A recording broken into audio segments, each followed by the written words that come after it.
I want to set this up because I know there's going to be debate. What broke onto the scene, right? This Atlantic article, and I'll share it. Quote, the Trump administration accidentally texted me its war plans. U.S. national security leaders included me in a group chat about upcoming military strikes in Yemen. I didn't think it could be real. Then the bombs started falling. This is by Jeffrey Goldberg. He is the editor of The Atlantic. If you recognize that name, he has been a prominent TDS sufferer. He was famous for sketchy sourcing for quotes. I think he wrote some articles in support of the Afghanistan war, which was tough. So yes, he has a checkered history. He's very anti-Trump, and he is questionable at best when it comes to journalistic ethics. So that's why this really rang a lot of the alarm bells. I'm going to go over his version of events before we get into a lot of the backlash, but I think it's important to establish what are we starting with here. So starting with Goldberg's version, Tuesday, March 11th, received a connection request on Signal from a user identified as Michael Waltz. Michael Waltz is the U.S. National Security Advisor under Trump. And for those who don't know what Signal is, it's an encrypted messaging app. I believe it was actually approved for use by the Biden administration under the past administration, but it's very common just for you and me, anyone. I have Signal. If you don't want people snooping in on your messages, you go to Signal. So this is where it happened. Goldberg said he was initially suspicious about this, but accepted the request. And 2 days later, on that Thursday, 4:28 p.m., Goldberg received a notice. He was to be included in a Signal group chat called Houthi PC Small Group. Opening message, Mike Waltz, team establishing a principals group for the coordination on Houthis, especially over the next 72 hours. Now, this included representatives for Marco Rubio, Tulsi Gabbard, J.D. Vance, Joe Kent, Pete Hegseth, and John Ratcliffe, all the heavy hitters.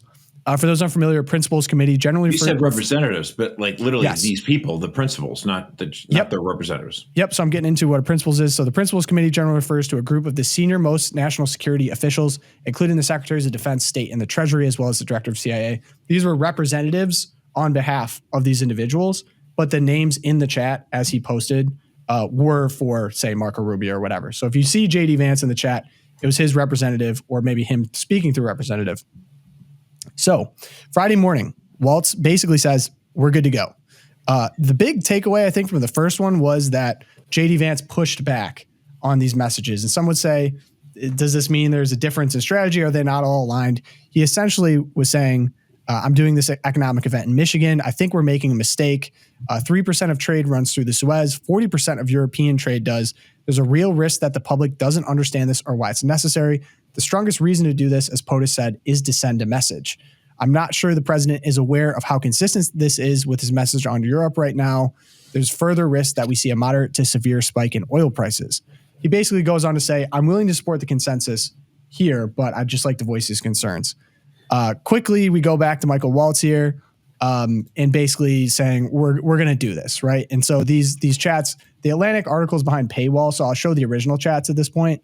This is what it looks like for our YouTube audience. And if you guys would ever like to join this live of our breakdowns, YouTube, 11 a.m. Eastern time, subscribe to the Loopcast.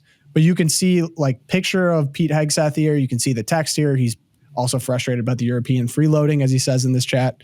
SM, Stephen Miller. And then basically after it all goes down, you get the emojis from Michael Waltz. The emojis from Mike Waltz. I mean, who among us does not have someone in group chats that speaks exclusively in emojis? I know I certainly do. And then Houthi PC Small Group, average male group chat name. I've been added to group chats very similar to this. But basically, the strikes go through. Houthi this.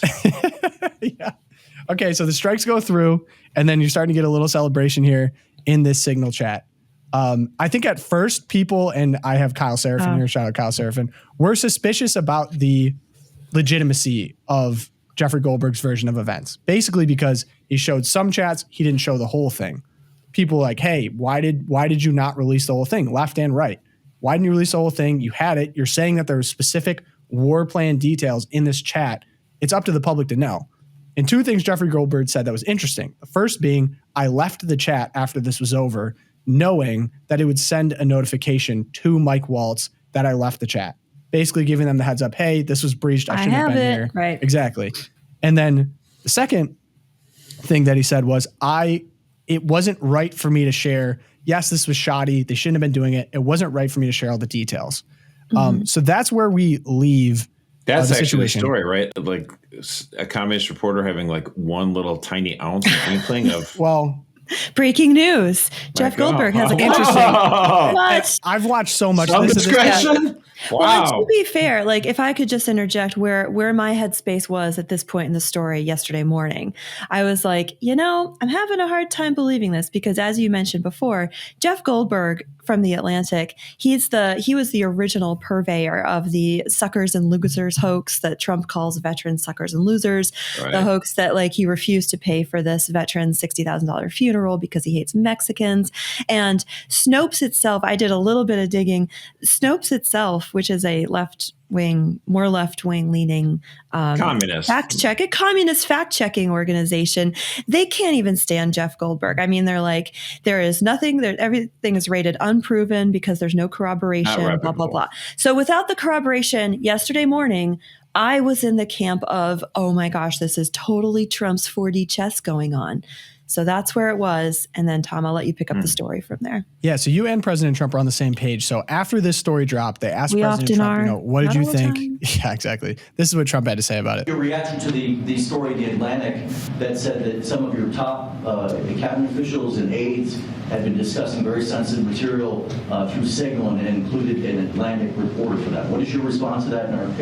I don't know anything about it. I'm not a big fan of The Atlantic. To me, it's a magazine that's going out of business. I think it's not much of a magazine, but I know nothing about it. You're saying that they had what? They were using Signal to coordinate on sensitive materials and he is trolling so hard. Having to do with what? What were they talking about? With the Houthis. The Houthis? You mean the attack on the Houthis? Right. Well, it couldn't have been very effective because the attack was very effective. I can tell you that. I don't know anything about it. You're telling me about it for the first time. You're telling me about it for the first time. This was after the first article dropped. And at this point, Josh still yawning. He's like, what are we talking about here? Bored to absolute tears. Hegseth responds and says, this guy's a hack.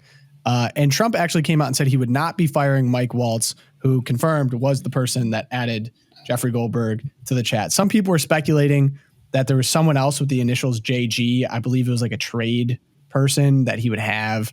It really, I don't fully understand. I don't think anyone fully understands. Not holding water at this point. Right. How it was. So I will say now, the story gets interesting. Conveniently, there was a Senate Intel Committee hearing that was already pre-scheduled for yesterday. And it was supposed to be an annual assessment of threats around the world. Of course.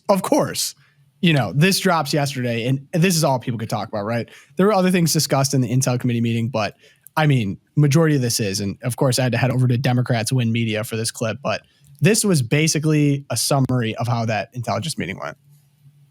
And would not information about the timing of airstrikes allow a military to pre-position or cue air defense systems to shoot down enemy aircraft? Is this the first time a guy spoke in English?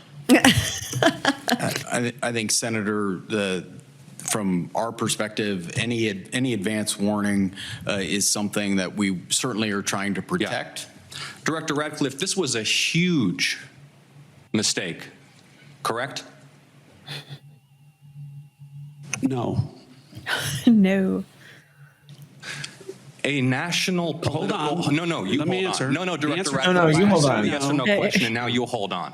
A national political reporter You can characterize it how you want. Was made privy The White to House has sensitive made information clear about that there imminent was an military inadvertent operations against a mistake, foreign terrorist an inadvertent organization. mistake of adding a reporter. And that wasn't a huge to mistake? assail. That wasn't a huge mistake? Well, I think they characterized This is it as an a embarrassment. mistake. This is utterly unprofessional. There's been no apology. There has been no recognition of the gravity of this error. And by the way, we will get the full transcript of this chain, I like when and your cameras care about testimony will be security. measured carefully against its content. Thank you, Mr. Chairman.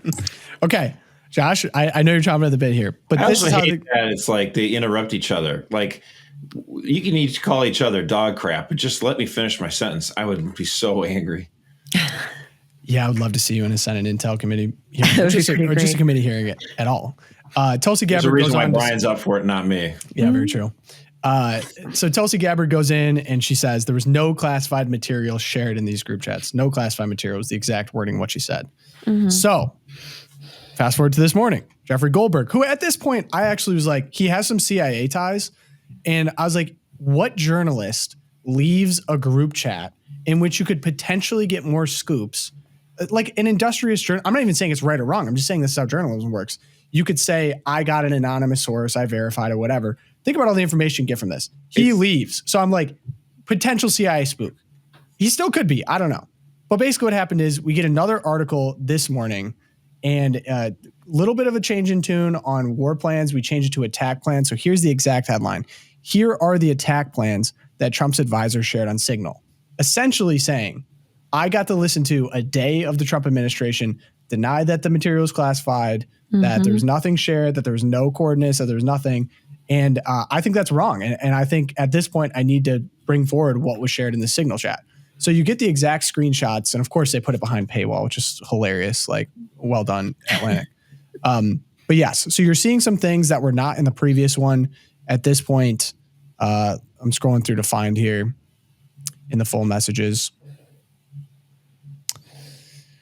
Yeah, there's just a difference between classified and, intelligence that they don't necessarily want to share. Right. Like if they're planning on attacking these Yemeni people on Thursday and it's, a few days ahead of time, I mean, they would basically call that classified because they don't want people to know about it. But it's not like, here's the secret agent's real, our secret agent in Yemen who, whose name is really Bob Phillips from Topeka, Kansas or something like that. Yeah. And this is his photo. Like that is obvious, like classified. Like that would be disastrous if that came out, as opposed to advanced warning of, military strikes, which is also intelligence you don't want to share, but it's a different level of quote classified. And that was the point that they were making. Yep. So let me go over the synthesis here. Basically, Jeffrey Goldberg claims in this article that he reached out to the Trump administration saying, I have these group chats. Can you speak to them? We're going to release them. We'd like a statement, basically. Should I release them? Would you object to releasing? And Caroline Leavitt said, there is nothing classified in those. We would not like you to release it, but there is nothing classified. And he's like, okay, say less, nothing's classified. I'm going to put it out. And so the things that people have been latching on to is from Pete Hegseth, time now 11:44 ET, weather is favorable. Just confirm with CENTCOM we are a go for mission launch. F-18's launch at 12:15 ET, 13:45 trigger-based. F-18 first strike window starts. So basically a schedule of the hit that's about to happen. And again, just for timeline's sake. About a 30-minute advance warning. Yes, this got to Jeffrey Goldberg before the strikes happened. So he knew about it. You're saying 30 minutes. Yeah. Yep. Okay. So he knew about it before. It's important sequentially to bring up. And so now we get the leave it. JD Vance had a tweet on it too. And basically what the administration is now latching onto is that it wasn't a war plan, that it wasn't classified, and that they actually, the Atlantic and Goldberg backtracked from war plan to attack plans. And this is maybe where the debate begins. I will say something for Josh. I think this semantic argument is very weak.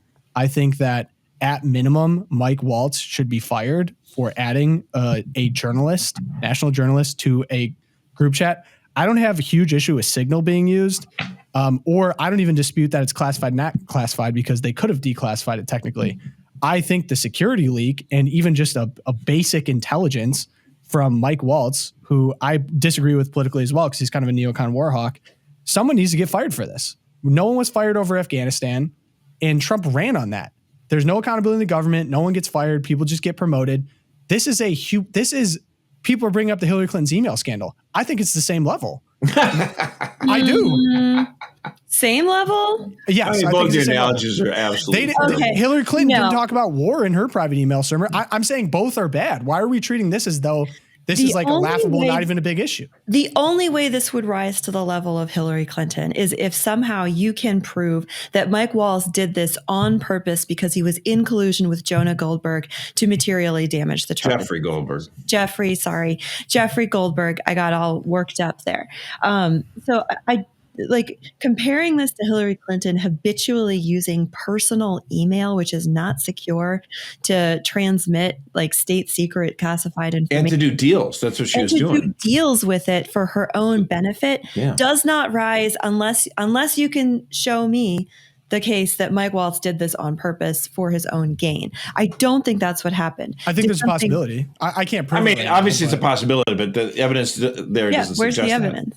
Yeah, go for it. Yeah, find it. Mike Waltz is now lying about knowing him, not knowing him. Jeffrey Goldberg says he knows him. I think there's a potential angle that this happens. But guys, say it's war plans, say it's attack plans. They knew where Jeffrey Goldberg, someone not in the highest levels of intelligence knew a strike was going to happen hours before it was going to happen. Can you see a scenario in which this is a humongous failure? This is like someone needs. I think that needs a roll. Josh? That is a mistake. It's a failure. But to compare that to the absolute total botched junior varsity complete disaster of leaving Afghanistan and having no plan, just get the hell out, and leaving all of our tanks, our warships, our not ships, but our tanks and ammunition, and not getting our people out securely and letting 13 people die. That is a massive, massive scandal. And the American people treated it as that because they realized that is an absolute catastrophe. It was so careless and reckless. And it's how could you not, as opposed to accidentally adding somebody on a group chat and allowing information to get out there ahead of time. And again, it's not like the information was we're going to bomb them 2 weeks from now. It was 30 minutes. So the ability for us to be caught with our pants down on that was probably about less than 1%. So again, this is a are you saying it's not quite a nothing burger, but it's not a scandal that gets me even awake at night. My goodness. Yeah. See, so I think I am somewhere in the middle, as I often am, because the thorn between the roses. I think that there is a place here where there needs to be some kind of consequence because it was a failure. We can't have, the head of the CIA and we can't have the vice president and Marco Rubio on a chat to which a scumbag the Atlantic editor is being added inadvertently. So I think we need to find out how that happened. Was it Waltz who added him, or was it his assistant who was setting up the chat for him and somehow made this mistake? There needs to be some kind of head has to roll. There has to be some kind of consequence. But this call we're seeing from all of the talking heads this morning of Pete Hegseth should be fired. You're oh, and how does this possibly rise to that level of firing national security or blaming Tulsi Gabbard? This, let's get a sense of proportion, which we're not going to get from the left, and actually deal with this in a way that makes sense and is proportional to what was actually happening. There's also a call here that it was totally, irresponsible of them to have this conversation on Signal of all things. And again, like you said, I don't think so. I think it is. Okay. Are there other platforms that are more secure than Signal? Yes, you're supposed to, I think it's SCIF, SCIF. Run by the deep state? You're supposed to be communicating on encrypted government. So first off, all these phones were personal. What they were corresponding on were personal. They were all over the country, even potentially around the world. You are supposed to go into your encrypted room, not encrypted room, a protected room, work on encrypted government devices, especially if we're talking about war. I just can't believe that you guys are glossing over. You're nah, it was only a half hour before. Are you serious? No, not glossing over it, but also not being it's the same as Hillary. No, okay. Or Afghanistan. Okay. Give me a break. But guys, give me a break for giving bombing plans out a half hour before to Jeffrey Goldberg. If this was, I'm just trying to imagine a scenario. Well, I guess what I'm wondering, what are you saying? I'm saying Mike Waltz. What rationale do we think that this is an acceptable behavior? We're not saying that. It was a boneheaded mistake. And if you're saying that they should go to these SCIF devices, I'm yes, 100% agree. Sounds great. Glad we're on the same page. Yeah. So what? But now now there needs to be accountability. Next. Yep. So Josh, you're not in favor of accountability for anyone. No. So if someone makes a boneheaded mistake, which this was, yes, Donald Trump has the decision to make. Does he fire him? He could fire him and say accountability, or he could say, I'm going to give you, I think this was a major boneheaded mistake. I'm going to let it pass on this one. And then if it happens again, you're gone. Whatever. That's his call. Sounds good. Quick Sure. fact check too in the chat there from Tony. The phones were actually government issue. No, I believe they were personal. I don't think that's been confirmed. Okay. We're doing a fact check on that one. But also, someone needs to fact check that. someone I'm else. almost positive there's possibility of them being personal. All right, Those we're are the fact government checking. phones. We're going for it. I think that there's another point in the chat. I've lost at this point, but someone made the point that this is all election fodder, and that's what makes me so angry. And I think there does need to be accountability. What do you mean election fodder? What do you mean? Well, so when JD Vance starts his campaign for 2028, they're going to dredge this up and be like, JD Vance was the stupidest vice president. Because remember that first month of when he was there in this? And I actually don't think that will be as effective. It's not even going to be brought up in the midterms. I mean, I want to be charitable about Josh's position on this as well. Like, I think the reason he's yawning is because you think hard politics. This is going to probably be forgotten about by midterms. It's not a sticking point. It's not going to be forgotten by summer. Right. The Afghanistan problem. I generally agree with that. I think from a principles point of view, like if this was a military personnel member, if this was a member of the Navy, they'd be fired. They'd potentially be court-martialed. They might be in jail. But why are we not applying the same standard to people calling strikes here just because they're high brass in the administration? Like, to me, someone needs to be held accountable for this. Well, look, if you want to say because of that same standard, go ahead and fire Mike Waltz. I mean, whatever, that's fine. I mean, that Trump decides not to. And the thing is, the commander in chief could also give clemency on a soldier if he did it inadvertently. You know what I mean? Like a judge, like if you go to a military court and they found out that the mistake was absolutely, a boneheaded mistake, that doesn't mean it's automatic that the soldier or Marine or sailor would be let go too. That there is some sense where they would go, okay, we believe this is a boneheaded mistake, and you get like basically a reprimand or something like that. And we're not gonna put you in jail. We're not gonna throw you out. But so, I mean, even then, our system can have a little clemency. Yeah, and maybe my other issue with this too is the response from the Trump administration knowing the contents of this and just having an argument now, semantic argument. Well, he backtracked from war plans to attack details. Why couldn't someone just come forward and say a tremendous security leak happened and it was a terrible mistake? We will be holding people accountable for this.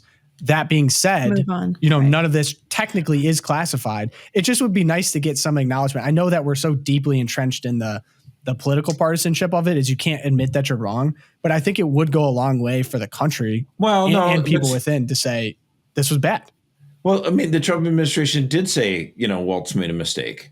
Mm-hmm. Waltz said he made a mistake. I mean, so like, it's not like, the Biden Hillary Clinton approach would be like to pretend like nothing would, actually went wrong and they didn't make a mistake. So this is measurably different than the previous administration or Hillary, the way Hillary does something. Like she's like, what? I didn't do anything. Did you wipe the servers? Like what? With a cloth? I mean, it's like absolute lying through their bloody teeth. Whereas this was like, looks like Mike accidentally added this journalist that wasn't supposed to be there. That was a big mistake. And, we could let information out there ahead of time about our attack plans, but they weren't like top secret stuff. Like that's what I'm getting at. They made a distinction. Like it's information you would never want to share. Yes, of course. Right. But it's not like, oh my gosh, here's the list of all the secret agents that are in the Middle East. Like, oh my gosh, that would be dreadful. That would be even if it was still a boneheaded mistake, the consequences for that might be, you know what, actually, I'm sorry, you are fired because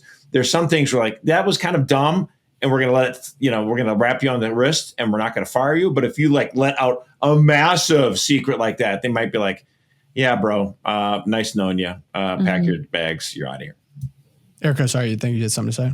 No, I'm going to agree with Josh on that. I think the bigger problem with this is that it's now going to be used to go after Hegseth and Gabbard and Ratcliffe as it has. And I think it probably could have been minimized sooner. I think that it just feels like in this kind of media mastery we've just become accustomed to Trump having. Now that it's getting up to Hegseth, it's getting up to Gabbard, they're clearly using this now as, all right, we need to tarnish these people. We need to delegitimize these people. And I think the way that it was handled basically just played into the hand of people that want to do that. I mean, I said that this story would be off of the news by summer. I guess I want to change my assessment. I think it'll be over by Easter. He's become more convinced. Man. Yes.